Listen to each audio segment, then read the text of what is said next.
Hey friends, we are in the dog days of summer. Do you know what dog days of summer refers to? I always thought it referred to like just the long, hot days of towards the second half of summer, but it actually has to do with the placement of the sun near a star that's called Sirius, but is also known as the dog star, part of a larger constellation. And so it's this time of year, the dog days of summer, is because of the placement of the sun um, in the universe. Who knew? You learn something new every day. But thanks for watching this brief update. I do want to let you know about our plans for this September. It has been a long time, like a year and a half, since we have met regularly. Hey, there's a spider running across the floor. I'm just gonna let it go, and maybe I'll get it later. Don't tell you, Laura. I don't think she watches these update videos. She'll never know that I didn't go and kill it. I'll try. We'll see what happens. But I digress. But in September, we want to meet in person again, indoors is our plan. And like where are we going to meet? Now that's the question. We want to meet at the Dahlia campus. That's where we've met previously as the Hills Church. But they have, because they're classified as a health facility, they have very strict COVID guidelines.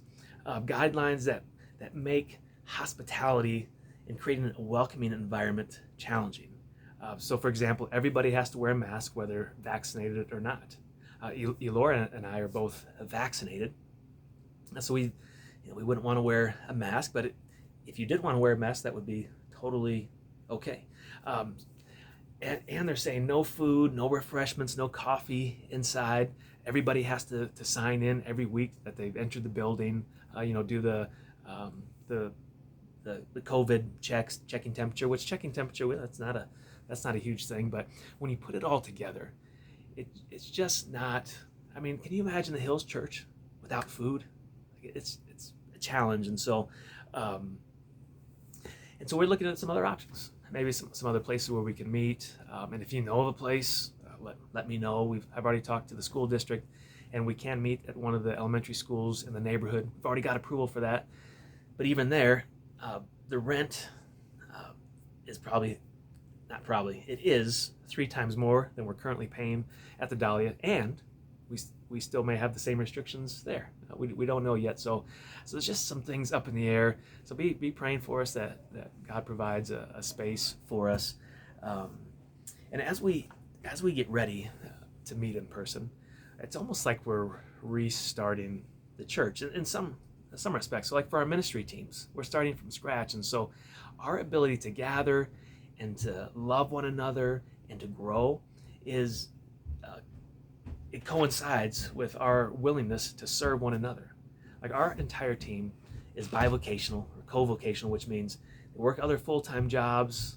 I'm blessed, I only work part-time at another job, but everybody's bivocational, which has some good and some challenges along with it.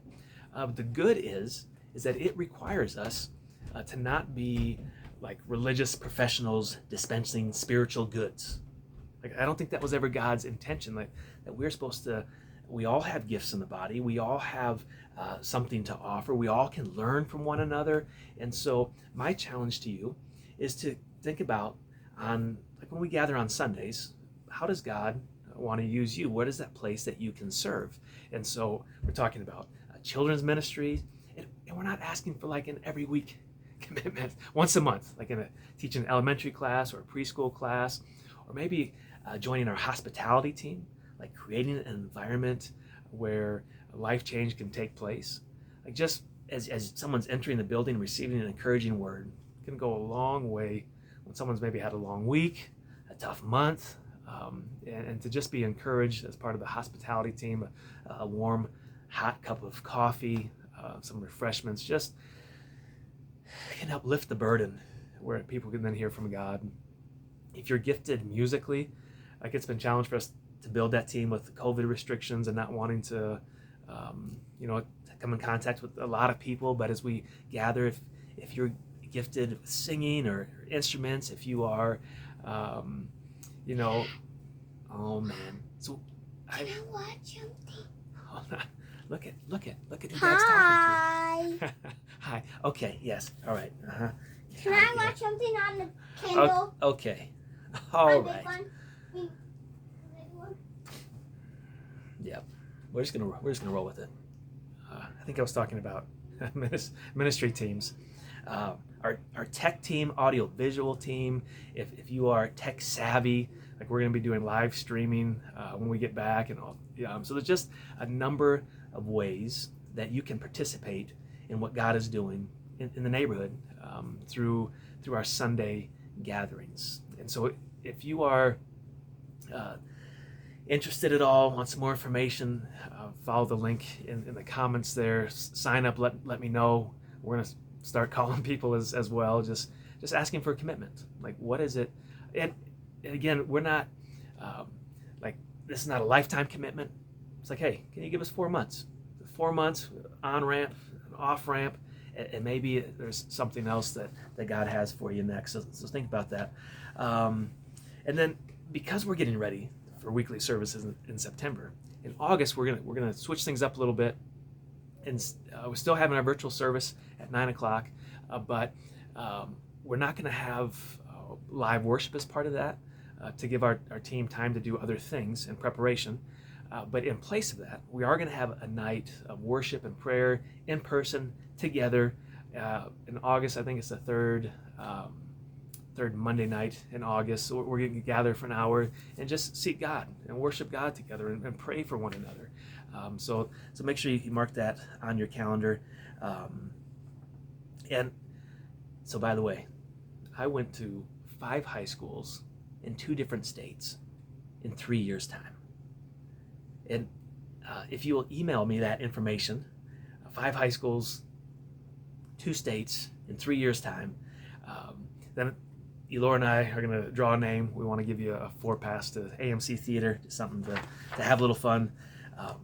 Now, you might have noticed that Cordarius hasn't been very present in the videos and wasn't at our most recent Church in the Park. Cordarius has joined our leadership team at the end of last year. Moved his family here from Texas and to be part of our team. And so you may have or may not have had a chance to even interact with Cordarius yet. But he's decided to step off of our leadership team. And there's several factors that play into that, and we're not trying to cover anything up. It's just difficult to communicate when we're rarely together. And but a couple reasons for that. And there's nothing sinful, nothing like at all, like not, and I don't even know if it was worth saying that, like I'm not trying to, like on his part or our part, but he felt, well not he felt, but I think the main reason for him stepping back was there was just some unmet expectations. Like I could have done a better job communicating as they were moving and he's becoming part of the leadership team, and so I've learned some things there. He's learned some things there, and then like he came out of a tiring season of ministry, and thought that being on our leadership team would be a restful experience for his soul, and he just wasn't finding that. So he decided to step off our leadership team about a month ago, and then just recently. He and Chandra have decided to move back to Texas to be closer to family, and just some different things. And so I just wanted to let you know that. And we're still friends. We are still for Cordarius and Chandra and Deuce. But I wanted to give you that update so you would be aware. And then the final thing, I know this is a little longer than some of our other updates that I've done, is that in late August, our foster son is going to have a pretty extensive surgery that's going to require him to be in the hospital for a couple of days, which means I'll be up there in the hospital with him for a couple of days, and then he'll have 3 or 4 weeks of recovery, and then he'll have a second surgery that will require several more days in the hospital. And so I just tell you that so you can know what's going on in our family, so that it's going to be a several month recovery process, wheelchair, and just as he recovers, and but would you just keep us in your prayer, and also have just some extra grace for us, just in our response time and maybe our pastoring abilities. Like we just, it's going to be a challenge for our family. And so I just wanted to let you know that, that's coming up, that's going to be happening. So I love you. Thanks for taking time to watch this update. If you have any questions or want to, but anything that's happening, please don't hesitate to reach out. And I love you, and we will see you this Sunday, Church in the Park. I don't know if I mentioned that. Yeah, this Sunday, Church in the Park, City of Axon Park, 10 o'clock. Be there, wear sunscreen, bring your water. But we're going to worship together this Sunday all together. So we'll see you there. God bless.